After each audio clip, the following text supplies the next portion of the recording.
Bismillahirrahmanirrahim. Assalamualaikum warahmatullahi wabarakatuh. Alhamdulillahirabbil alamin wassalatu wassalamu ala asyrafil anbiya'i wal mursalin wa ala alihi wa sahbihi ajmain. Tadi kita udah dengerin penjelasan dari guru kita Kang Edwin tentang sejarah konflik yang pernah terjadi di masa Rasulullah SAW. Walaupun mungkin konflik batin kita lebih berat kali ya. Konflik batin para jomblo. Saya pengen kita coba membandingkan tentang semangat brotherhood di zaman Rasul dengan brotherhood di zaman kita. Nanti hubungannya dengan materi kita adalah melakukan sesuatu atau memberikan sesuatu itu tanpa ada paksaan. Kayak misalnya kita ngelihat, mungkin kita juga ngerasain semangat brotherhood yang selama ini ada di kita itu kan luar biasa ya, terutama di anak-anak komunitas. Kayak misalnya anak-anak skuter, anak-anak Vespa, itu kan brotherhoodnya tuh sampai saya kalau dengar cerita teman-teman dari skuter, sampai kayak ngerasa, wah subhanallah ya, bisa sampai segitu gitu. Kayak misalnya ada anak Vespa yang lagi jalan dari Bandung ke Pangandaran. Terus tiba-tiba di daerah Ciamis atau di daerah Tasik ada masalah. Mungkin mesinnya rusak, mungkin ada masalah apa gitu di jalan. Dia tinggal telepon temennya yang di Bandung, nanti temannya akan ngeling lagi, ngeling sampai ujung-ujungnya tiba-tiba dia lagi berhenti di jalan, didatangin sama anak-anak Vespa atau skuter Tasik. Atau bahkan kalau ada anak skuter lewat ngelihat ada orang yang lagi di jalan pakai skuter dan ada masalah, itu walaupun nggak kenal langsung nyamperin ya, gitu nggak sih? Langsung nyamperin kan? Nah ini langsung nyamperin nih, kenal juga enggak, orang mana atau kerjaannya apa, dia orang kaya atau orang biasa, enggak peduli, yang penting dia sama-sama senang dengan skuter. Alasannya luar biasa ya, gara-gara sama-sama senang dengan skuter muncul brotherhood. Kalau dia pakai skuter berarti dia saudara saya, brother tuh, ikhwah. Ada lagi misalnya teman-teman anak motor. Mau teman-teman dari Briges, XTC dan yang lain-lain misalnya. Asal dia anak yang sama dengan motor, bukan motor sih, sama dengan saya gitu, satu kelompok gitu, maka mau gimana pun dia saudara. Kalau dia disakiti berarti yang bangkit itu satu kelompok, satu komunitas gitu, semuanya akan menuntut balas. Itu brotherhood yang memang udah ada di hati setiap manusia. Cuman motivasinya beda-beda. Ada yang motifnya karena hobi, kayak tadi skuter. Ada yang motifnya karena mungkin satu kelompok atau satu komunitas seperti teman-teman motor misalnya. Ada yang motifnya mungkin kekeluargaan. Kayak saya dulu misalnya pas lagi keluar negeri. Keluar negeri itu orang Indonesia itu lebih kompak. Kenapa? Karena kita berada di negeri orang kan. Biasanya tuh kalau kita keluar negeri pasti lebih kompak. Kayak misalnya di Bandung, orang Aceh lebih kompak. Kenapa? Karena di Bandung. Kalau di Aceh biasa-biasa aja. Orang Sunda kalau ke Medan itu kompak karena di Medan. Kalau di Sunda mungkin ya nggak seperti itu gitu. Artinya ada motivasi yang menjadikan kita itu brotherhoodnya itu lebih kuat. Dan itu selalu kayak gitu. Sampai di Mesir juga kita masing-masing punya kekeluargaan. Kekeluargaan mahasiswa Al-Azhar dari Jawa Barat misalnya. Itu teman-teman orang Sunda semuanya. Kalau ngumpul haram pakai bahasa Arab. Padahal semuanya belajar di Al-Azhar tapi nggak mau pakai bahasa Arab. Semuanya Nyunda. Kalau orang Aceh juga haram pakai bahasa Arab. Semuanya bahasa Aceh. Yang agak repot kalau ketemu orang Sunda sama orang Aceh gitu. Dan baru belajar bahasa Arab. Sama-sama bingung. Akhirnya satu bahasa Sunda, satu bahasa Aceh. Penerjemahnya yang bingung. Kalau kita lagi jalan tuh ada orang Indonesia, orang Arab, orang Afrika. Itu semuanya menceritakan tentang negerinya adalah surga. Orang Indonesia bilang Indonesia itu potongan surga di dunia. Orang Arab mengatakan Arab itu negeri para nabi. Orang Afrika mengatakan apa gitu ya. Tertanya deh ke orang Afrika gitu. Masing-masing membanggakan negerinya. Yang jelas teman saya orang Afrika, orang Kongo. Dulu namanya Zaire, terus berubah jadi Kongo. Dia tuh kalau nyebut nama negerinya lengkap. Kongo Demokratia. Gak mau bilang Kongo doang. Kongo Demokratia. Dan dia bilang sebodoh-bodohnya orang Afrika itu pintar bahasa Prancis loh. Karena emang mereka kan ngomongnya pakai bahasa Prancis kan. Di Afrika itu anak kecil ngomongnya bahasa Prancis. Sama kayak di Paris kan, anak-anak kecil TK tuh ngomongnya bahasa Prancis tuh udah cas-cis-cus lah. Keren-keren gitu. Mereka punya kebanggaan. Dia bilang di Kongo itu penghasil uranium terbesar di dunia. Jadi negara-negara yang kalian sebut hebat, itu ngambilnya uraniumnya dari kami, kata mereka. Jadi semuanya punya kebanggaan-kebanggaan. Ini namanya hamiyah. Ini namanya kebanggaan. Dan hamiyah ini, kebanggaan ini, dan brotherhood ini sesuatu yang legal dalam Islam. Boleh banget orang punya hamiyah, boleh banget orang punya brotherhood karena motif-motif yang walaupun bukan motif agama, selama itu positif, itu boleh banget. Cuman kalau kita punya semangat brotherhood dalam motif-motif yang selain agama, harusnya motif agama itu lebih kuat. Brotherhood karena skuter, boleh banget. Brotherhood karena teman-teman motor, boleh banget. Brotherhood karena hobi permainan olahraga tertentu, boleh. Apalagi brotherhood karena tanah air atau kebangsaan, itu juga sangat boleh. Sebagaimana para sahabat sangat mencintai negeri mereka, Mekah. Sampai ada yang sahabat sakit gara-gara hijrah ke Madinah, kangen dengan kota Mekah. Kayak Abu Bakar tuh, sampai di Madinah nulis puisi tentang Mekah. Oh Mekah, negeri yang tandus, tapi kangen gitu. Negerinya tandus, susah dapat air, tapi ngangenin. Dan itu sangat boleh, namanya hamiyah. Cuman kalau semua itu boleh, apalagi hamiyah dan ukhuwah ataupun brotherhood dalam urusan agama. Nah kalau brotherhood dalam urusan yang lain tidak disebutkan di dalam Al-Quran ayatnya, tapi dalam urusan agama, innamal mu'minuna ikhwatun. Semua orang yang beriman itu mu'minun, bukan orang Indonesia, tapi mukmin lintas negara dan kebangsaan. Innamal mu'minuna ikhwah. Sehingga dalam analogi Nabi yang lain, Nabi udah ngegambarin apa bentuk ukhuwahnya, brotherhoodnya tuh kayak gimana.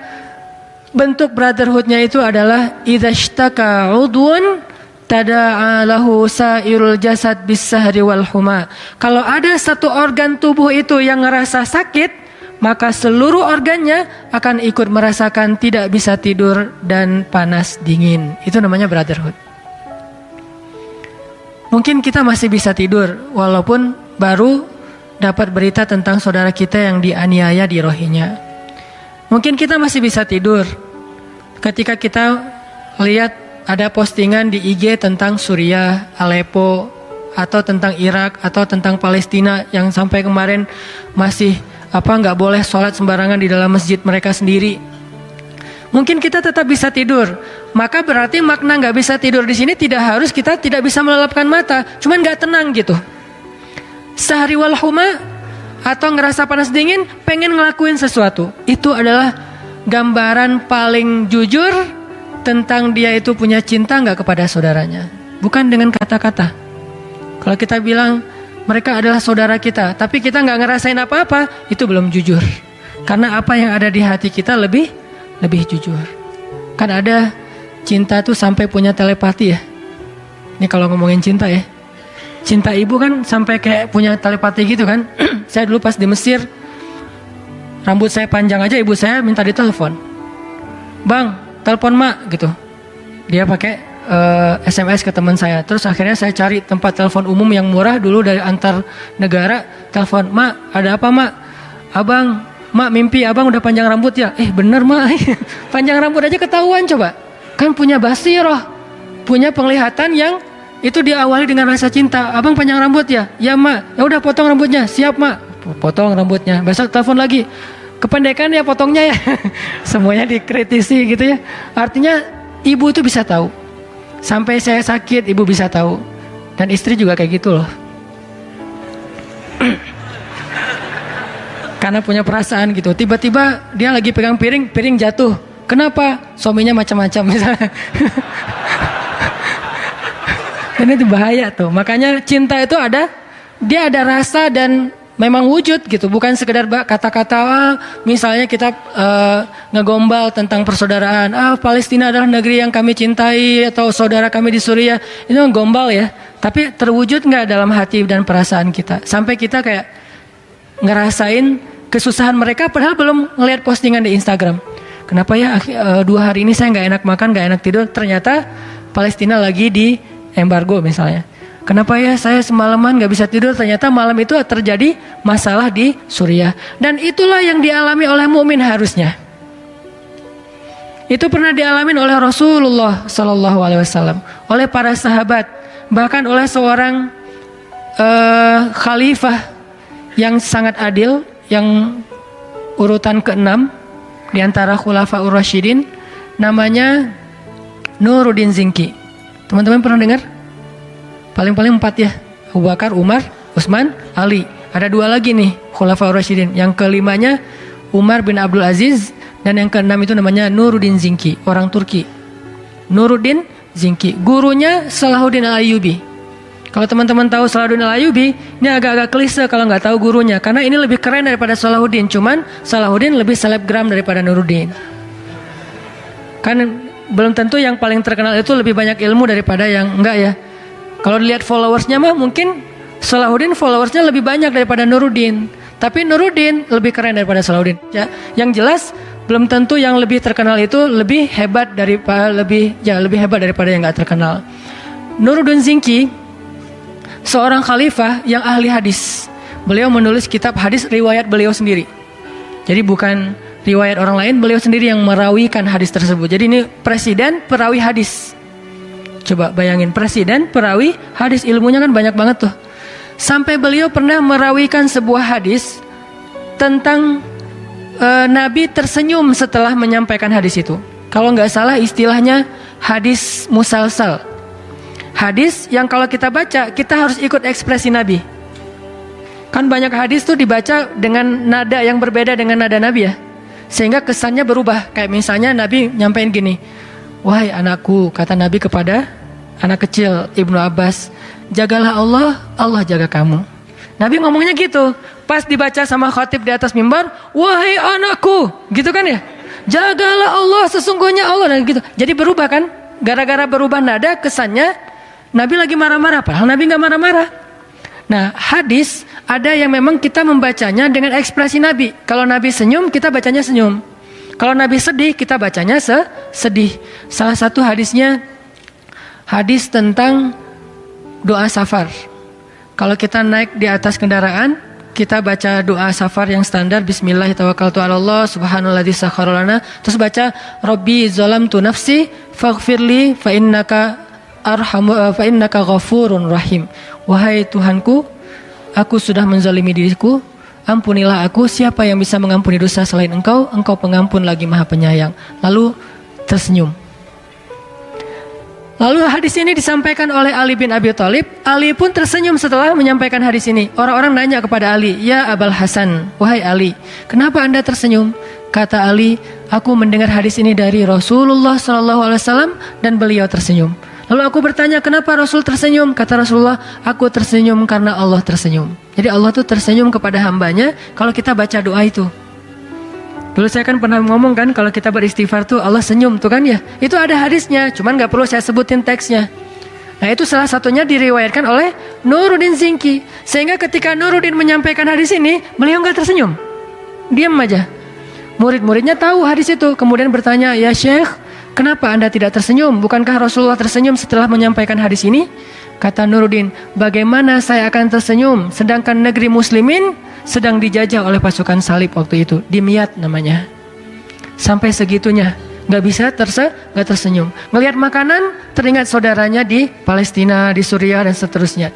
Ini artinya ada hamiyah, ada brotherhood, ada ukhuwah yang memang bukan basa-basi tapi ada di dalam hati mereka. Innamal mu'minuna ikhwah.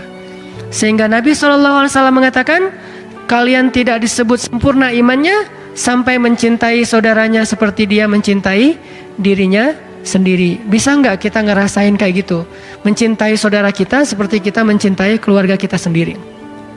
Anak-anak yang terusir di rohinya itu bukan anak orang lain, tapi rasanya buat kita seperti anak kita sendiri. Kalau yang punya anak. Kalau belum,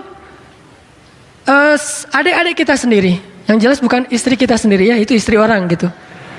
Istri-istri di rohinya adalah istri saya, bukan. Itu mah beda.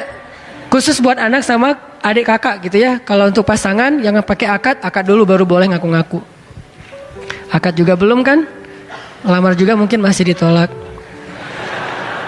Ini teman-teman, berarti kita rasain tidaklah dia sempurna imannya sampai dia mencintai saudaranya seperti dia mencintai diri sendiri. Artinya apa? Sampai dia mencintai orang lain, saudaranya sesama mukmin seperti dia mencintai keluarganya sendiri. Seperti kita mencintai anak kita, adik kita, kakak kita, orang tua kita.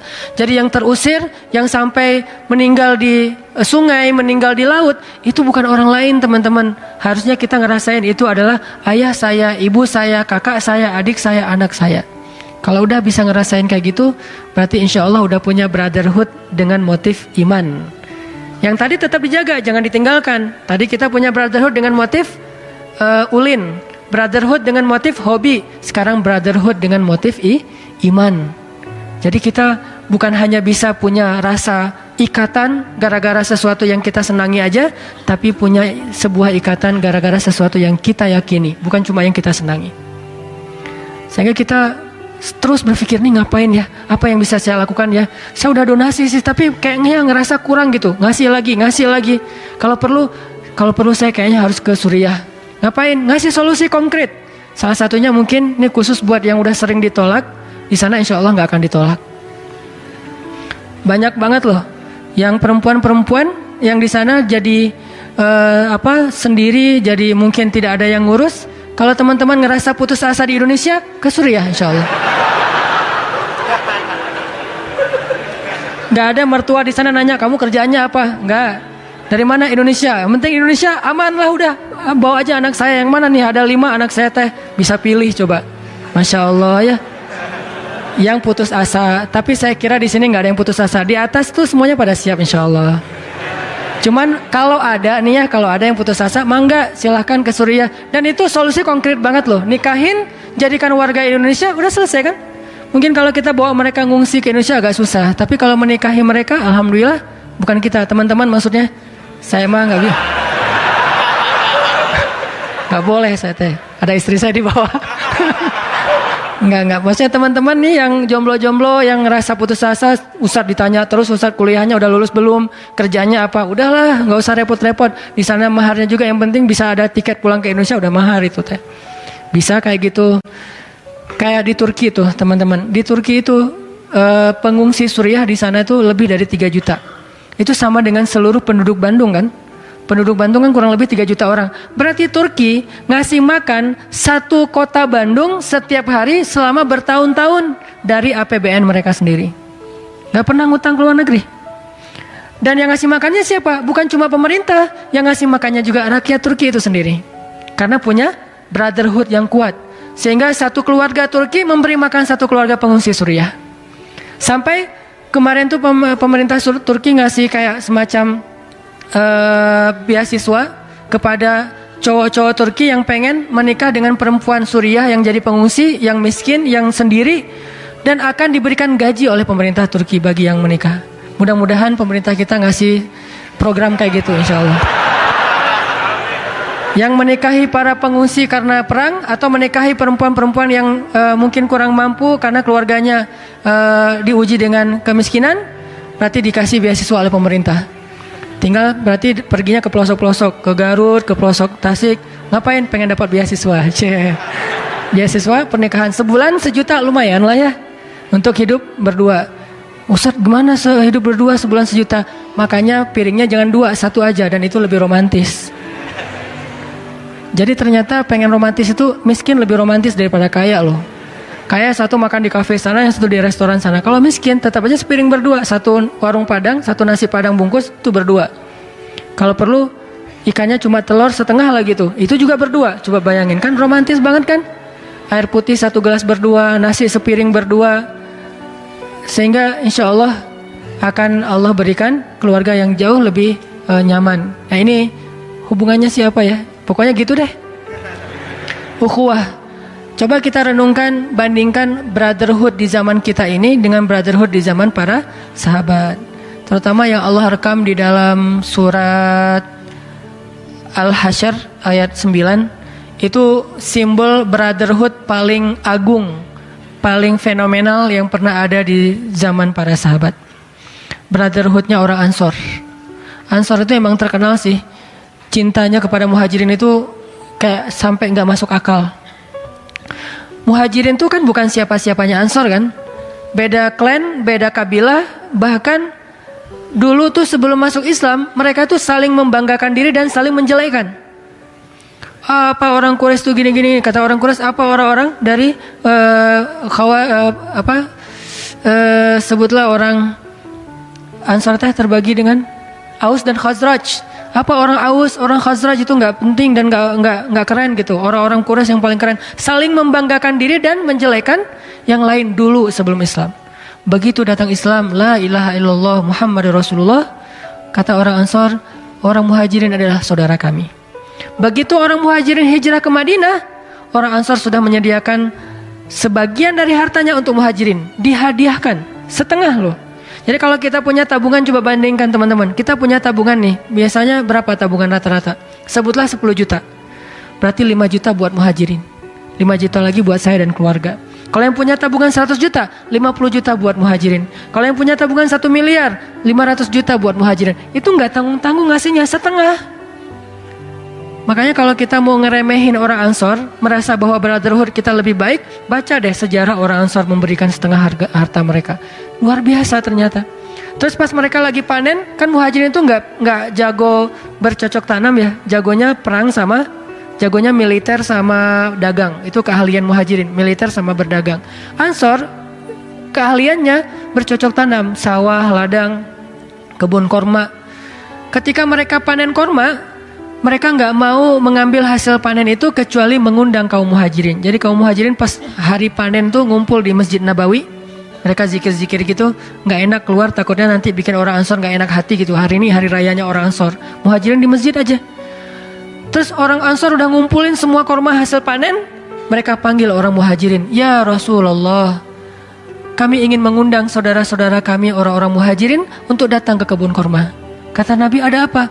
Kami baru selesai panen ya Rasul, dan kami tidak akan mengambil bagian sebelum orang Muhajirin mengambil bagian mereka.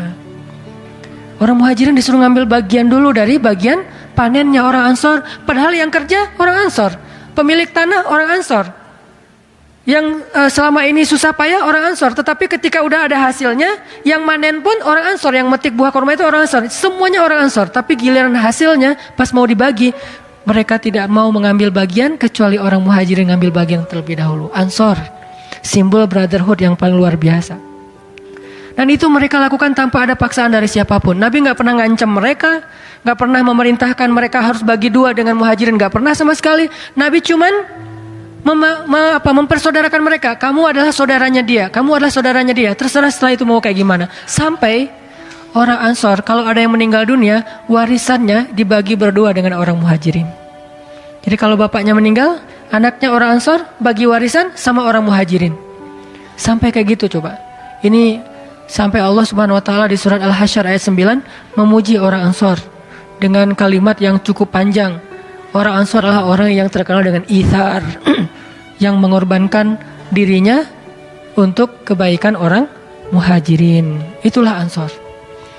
Sehingga kalau teman-teman kita ngerasa mungkin alhamdulillah Indonesia ini dikasih kesempatan mau menjadi, karena umat Islam itu cuma punya dua peran, mau jadi Muhajirin atau mau jadi Ansor. Kalau mau jadi muhajirin yang ada di zaman kita adalah Palestina, Suriah, Irak, Rohingya, Yaman, Somalia. Itu muhajirin zaman kita. Sedangkan kita, Indonesia, Turki, Malaysia, negara-negara Islam yang alhamdulillah aman, berarti kita ditakdirkan Allah menjadi orang-orang yang hidupnya seperti kaum Ansor. Jadi mungkin muhajirin juga istimewa karena orang muhajirin tetap adalah salah satu kelompok yang paling istimewa di dalam Al-Quran. Bahkan Allah menyebutnya minal muhajirina wal ansor. Nggak ada minal ansori wal muhajirin. Minal muhajirin dulu. Kenapa? Karena mereka istimewa dengan kesabaran yang mereka miliki. Sabar banget. Indonesia mungkin kalau dikasih kehidupan seperti muhajirin nggak akan kuat. Alhamdulillah kita ditempatkan dengan kondisi ansor. Negara kita aman, makmur. Alhamdulillah orang-orangnya semuanya punya rasa empati yang besar. Dari dulu kan terkenal gotong royong dan segala macam yang hebat-hebat dari orang Indonesia. Berarti Allah mentakdirkan Indonesia ini jadi ansor. Suriah jadi muhajirin, Rohingya jadi muhajirin, Palestina jadi muhajirin. Mereka diuji dan Allah memberikan kehebatan mereka lewat sabar. Kita tidak diberikan kehebatan lewat sabarnya, tapi diberikan kehebatan lewat persaudaraannya. Kan karena kita dikasih ujian sedikit kadang-kadang gampang ngeluh kan ya. Coba bandingkan ngeluh kita dengan ngeluh anak Suriah aja udah malu kita sama mereka. Anak kecil ngerawat adiknya jadi ayah dan ibu bagi adiknya gak pernah ngeluh. Kalau ditanya gimana keadaan kalian, alhamdulillah Allah maha baik untuk kami. Mereka masih bilang la ilaha illallah. Lagi dioperasi, lagi dibedah, gak pakai bius, mereka baca Al-Quran. Kita gak akan sesabar itu. Mana ada orang Indonesia yang lagi dibedah baca Al-Quran, diputusin aja jadi gak bisa baca Quran ya. Hari ini diputusin, hari ini lupa 1 juz. Biasanya one day 1 juz nih. Pas diputusin, one day 0 juz gitu. Zong gitu jadinya. Kenapa? Kita gak sesabar orang-orang muhajirin. Berarti kelebihan kita apa? Kelebihan kita itu di bab ukhuwah, bukan di bab sabar. Bukan di bab sabarnya, tetapi persaudaraannya. Sehingga kalau kita diberikan nikmat menjadi orang Madinah, tapi tidak mengambil peran sebagai orang Ansor, na'udzubillah, mungkin Allah akan mencabut nikmat itu dari kita. Sehingga kita tidak menjadi Ansor, tidak pula menjadi muhajirin. Berarti kalau tidak menjadi salah satu di antara keduanya, tidak ada jaminan apa-apa nanti di akhirat. Kita tinggal milih. Kalau saya sih, untuk iman saya sekarang, belum sanggup memilih peran muhajirin. Saya mah milih Ansor aja semampu saya. Tapi kalau Allah takdirkan jadi muhajirin, ya radina billahi robba, sami'na wa ata'na. Cuman kalau disuruh pilih, kayaknya lebih nyaman milih jadi Ansor aja deh. Kita bantu, kita tolong, kita bersaudara, kita empati, kita lakukan sesuatu. Kita jangan cuma berpangku tangan, nonton doang berita di TV. Tapi kalau diuji kayak mereka, kayaknya gak akan sanggup. Saya gak kebayang diuji seperti kehidupan orang Suriah, orang Palestina yang turun-temurun anaknya lahir dalam keadaan terjajah. Kita dulu pernah terjajah 300-an tahun. Artinya dari satu generasi ke generasi yang lain, hidupnya sebagai orang yang terjajah gak merdeka.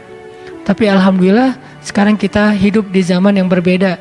Udah merdeka, alhamdulillah diberikan negeri yang luar biasa, diberikan kehidupan berbangsa yang luar biasa.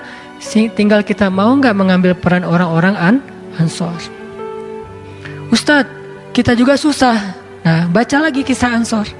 Emangnya orang Ansor itu kaya semua? Gak semua kaya. Bahkan ada orang Ansor yang sangat fakir, bukan miskin lagi teman-teman, bahkan fakir, tapi dia tetap menolong muhajirin. Yang saya sering ceritakan, ada orang muhajirin baru hijrah, terus belum makan. Kata Nabi, siapa yang mau berdagang dengan Allah? Seorang laki-laki Ansor angkat tangan, saya Rasulullah, ana ya Rasulullah. Dibawa pulang laki-laki muhajirin ke rumahnya. Disuruh tunggu di luar rumah, rumahnya kecil. Dia masuk ke rumahnya, dia tanya ke istrinya, wahai istriku, mah, di rumah ada makanan enggak? Kata istrinya, ada 1 roti jatah anak-anak makan malam. Dari tadi siang mereka belum makan. Kata suaminya, mah, boleh enggak kalau roti itu dikasih ke tamu kita? Orang muhajirin, kasihan, baru hijrah, belum makan beberapa hari. Kata istrinya, tapi itu jatah anak-anak.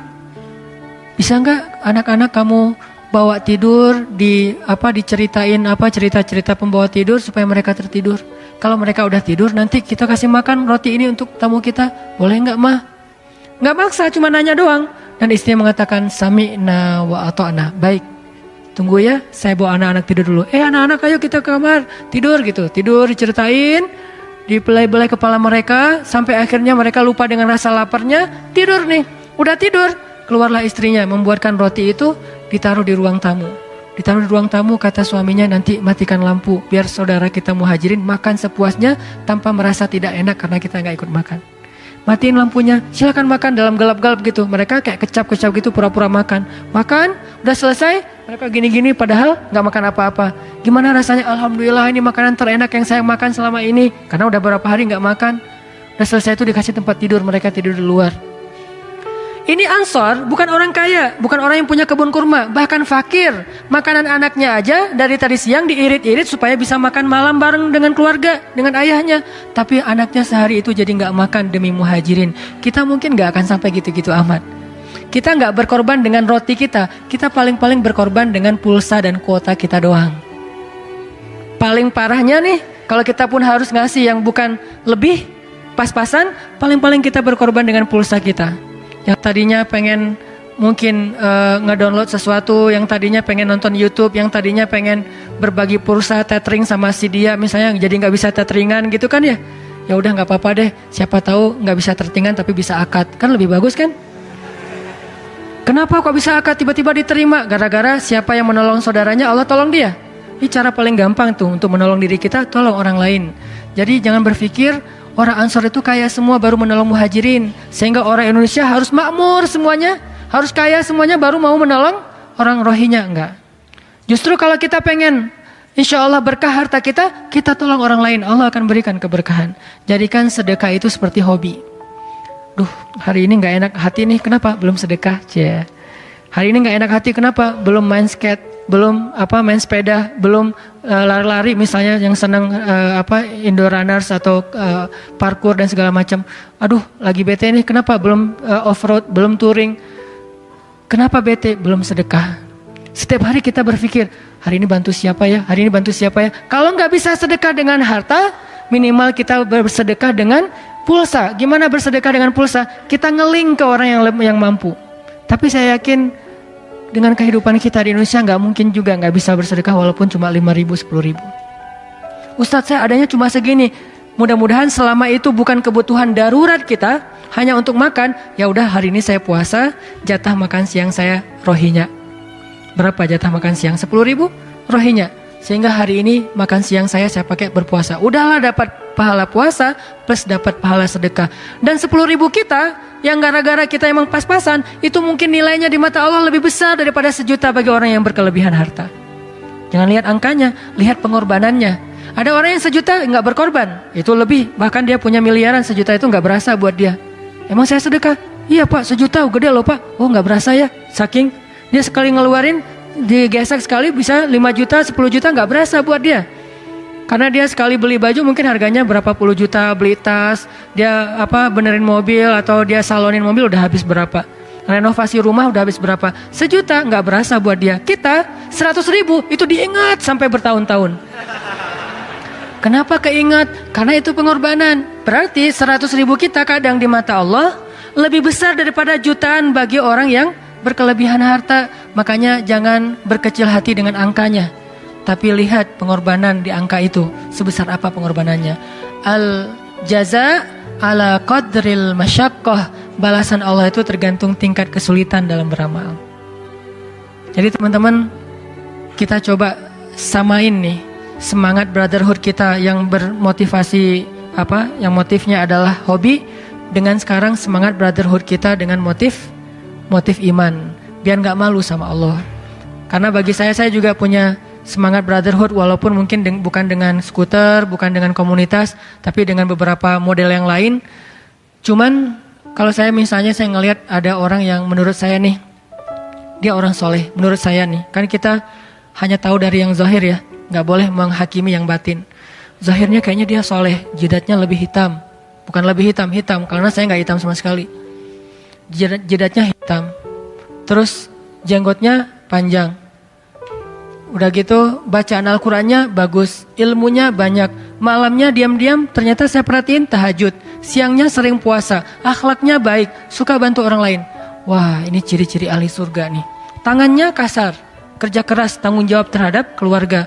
Wah, ini ciri-ciri ahli surga banget nih. Itu orang akan langsung saya cintai karena Allah Subhanahu wa taala. Ini brotherhood yang saya selama ini saya coba bangun nih. Kalau ada orang kayak gitu saya jaga nih. Saya caper-caperan deh sama dia. Pak butuh apa? Coba bantu dia. Sehingga kalau kita bantu dia di dunia dan dia sampai ingat kita, ya saya sering dibantu ustadz ini, saya sering diperhatikan ustadz ini, saya sering di SMS ini. Karena kita jadi sering caper sama dia sehingga dia ingat sama kita. Insya Allah di dunia dia ingat kita, di akhirat dia pasti gak akan lupa sama kita. Sekarang kalau ada orang soleh di antara teman-teman, kalau dia lagi dapat nikmat, kalau dia berdoa, kira-kira dia ingat nggak sama teman-teman? Ingat sama nggak sama kita? Kalau nggak ingat, berarti kita belum dapat penolong di akhirat. Itu brotherhood yang saya bangun sekarang. Saya butuh penolong di akhirat, karena ngerasa amal saya aja nggak cukup untuk bisa masuk surga Allah, karena dosanya mungkin lebih banyak, atau surga Allah itu lebih mahal daripada amal saya. Saya cari nih yang ngebelain saya di padang mahsyar, jadi tim pengacara saya di akhirat. Saya cari itu tim pengacara. Saya cari lagi orang yang nanti kalau di pintu surga ingat, oh iya ya, Ustaz Hanan kemana ya? Kok nggak kelihatan saya di surga? Padahal saya udah setahun di surga tapi nggak ketemu Ustaz Hanan. Nyari-nyari, tanya deh ke malaikat yang jagain pintu. Malaikat, kenal Ustaz Hanan nggak? Oh ya, tahu, pernah lihat sih postingan dia tentang booster. Oh iya, Ustaz Hanan di mana surganya, yang sebelah mana? Kayaknya dia belum masuk surga tuh. Oh beneran belum masuk surga? Nggak percaya, masa Ustaz Hanan belum masuk surga, saya aja yang belajar ke beliau masuk duluan. Akhirnya setelah dicek di komputerisasi surga, emang nggak ada nama saya kan. Cari ke padang mahsyar yang saya sering cerita, dan itu benar-benar terjadi teman-teman. Nah sekarang kita punya kesempatan nih. Mungkin orang di Rohingya atau di Suriah, Palestina nggak kenal nama kita secara pribadi, tapi apa yang mereka rasakan dari bantuan kita itu akan menjadi bukti yang nanti di akhirat. Dengan itu mereka akan mengenal kita. Oh ini nih saudara yang dulu bantu kami. Ini nih ciri-ciri orang-orang yang dulu membantu kami. Allah akan kasih bukti itu.